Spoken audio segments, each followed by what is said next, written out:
ತಾರ್ಕಿಕವಾದ ಪ್ರಶ್ನೆಗಳಿಗೆ ಉತ್ತರ ಕೊಡದೆ ಏಕಪಕ್ಷೀಯ ವಾಗ್ದಾಳಿಗಳನ್ನು ನಡೆಸಿಕೊಂಡು ಓಡಾಡ್ತಾ ಇದ್ದವರಿಗೆ ಧರ್ಮಸ್ಥಳದ ಭಕ್ತರು ಇವತ್ತು ಓಡಾಡಿಸಿ ಹೊಡೆದರು.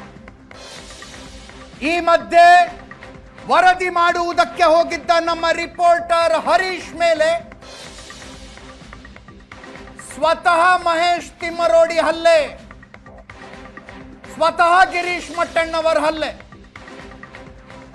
ವರದಿ ಮಾಡುವುದಕ್ಕೆ ಹೋಗಿದ್ದ ಏಷ್ಯಾನೆಟ್ ಸುವರ್ಣ ನ್ಯೂಸ್ನ ರಿಪೋರ್ಟರ್ ಹರೀಶ್ ಮೇಲೆ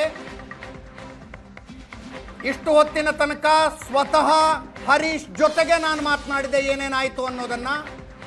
ಸ್ವತಃ ಮಹೇಶ್ ಶೆಟ್ಟಿ ತಿಮ್ಮರೋಡಿ